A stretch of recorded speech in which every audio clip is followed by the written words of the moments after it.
Drugs. Drugs is a chemical substance that were invented to be medication that improves biological health, but in the words of William Shakespeare, too much of a good thing is harmful.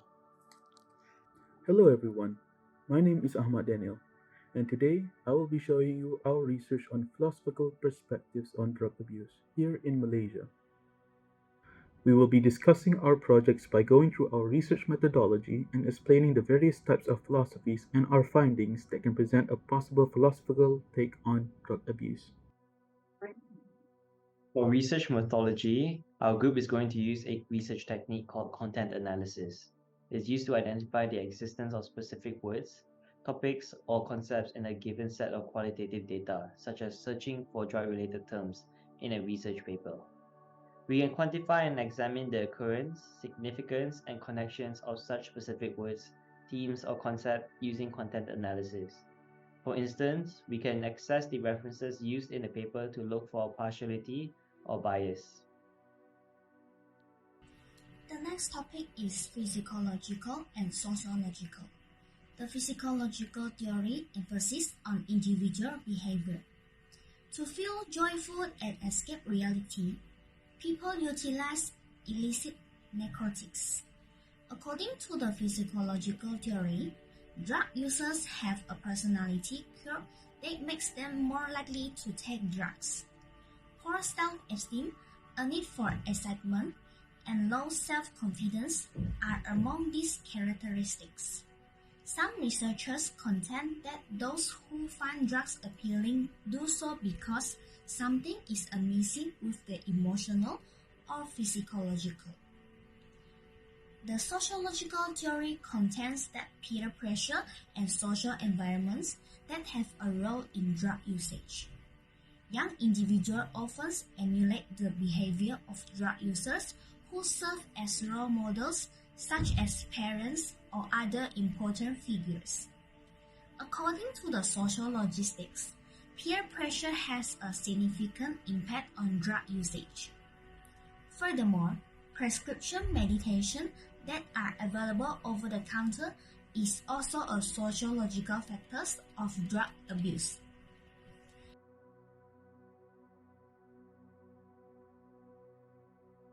The purpose of logic is to assist us distinguish between good and bad reasons by exploring the normative requirement for valid conclusion.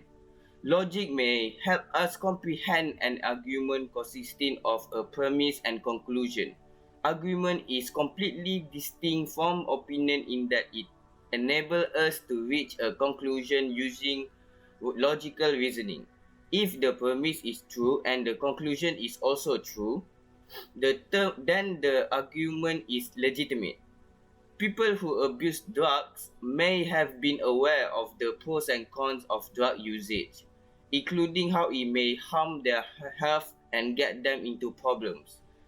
This relates to the logic derived from our side, whose conclusions might assist us in making decisions. That is all for me. Thank you.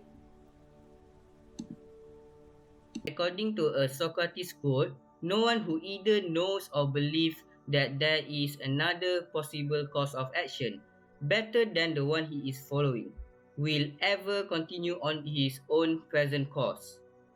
It tells us that an individual who consumes drugs will know better to not continue such actions. This statement is considered false from many philosophers' announcement, for there are still individuals who still insist on damaging their mentality and physical body. This statement shows how addiction can ruin the moral responsibilities of someone.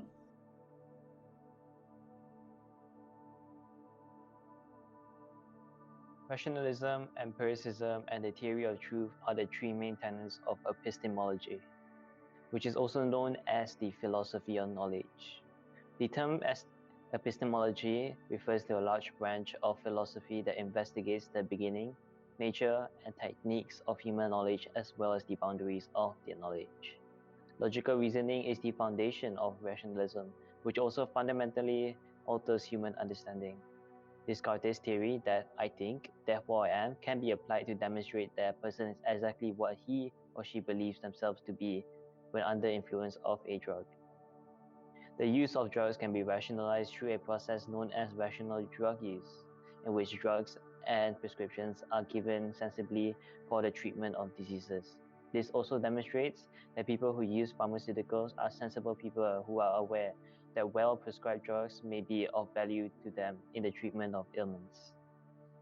The school of philosophy, known as empiricism, holds that knowledge can be gleaned from the sensorial experiences of humans. Francis Bacon, John Locke, and David Hume are credited with the discovery and validation of the notion. The only way to acquire knowledge in the view of empiricists is through direct experiences of the five senses. Young people who use drugs because they observe other people using them and listen to what other people have to say about them, gaining knowledge from contrasting perspective along the way.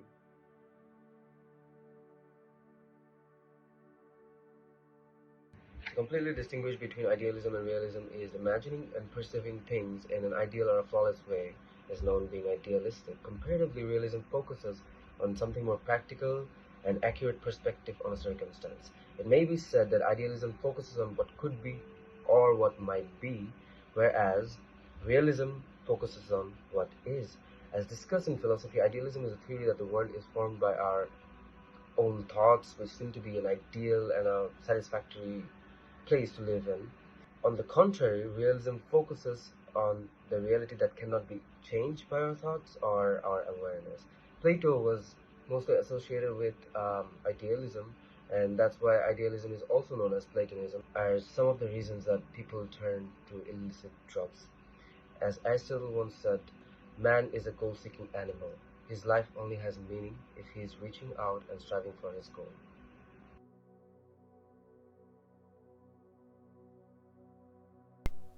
What is modernism?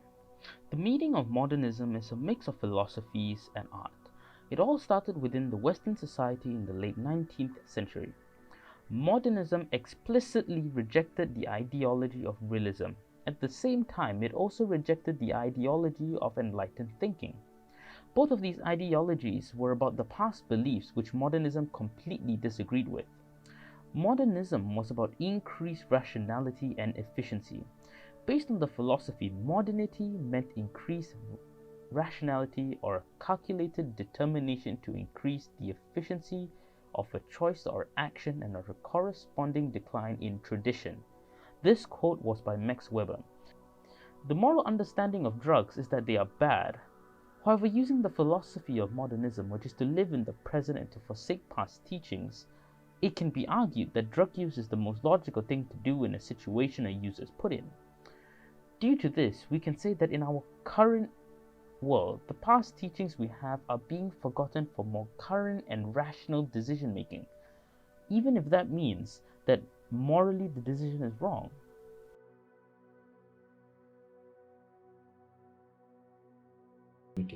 There are three perspectives, which are egoism, anthropocentrism, and Eurocentrism.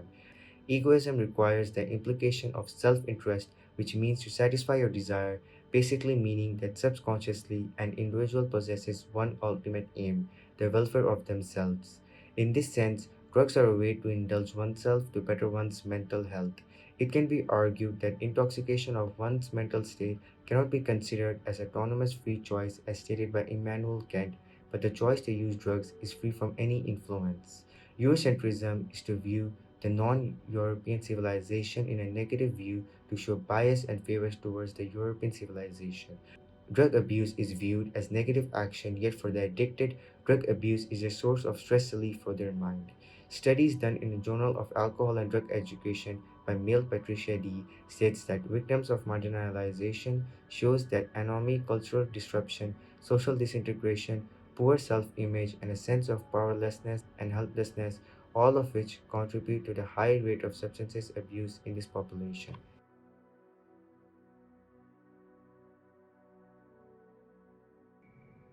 The overview of Western philosophies mainly focuses on the aspect of individualism.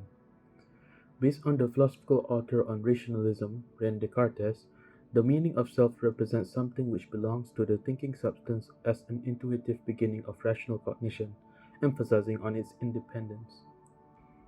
According to Aristotle in the Nicomachean Ethics, happiness is a final end or goal that includes the entirety of one's life. Therefore, virtue and happiness is linked. Hence why teenagers who yet to discover themselves resort to partaking drugs as an easy way to escape from reality. The Eastern philosophy views that self is merely an illusion, that the existence of mystic phenomena like the soul, ascension, and so on. For example, by applying the Confucianism thinking system, which emphasizes knowledge and education, he states by understanding the potential triggers for substance abuse relapse can be avoided. The teachings from Buddhism shows that understanding oneself and ridding oneself of desire leads to truths so intoxicant such as drug abuse are rejected in their philosophy.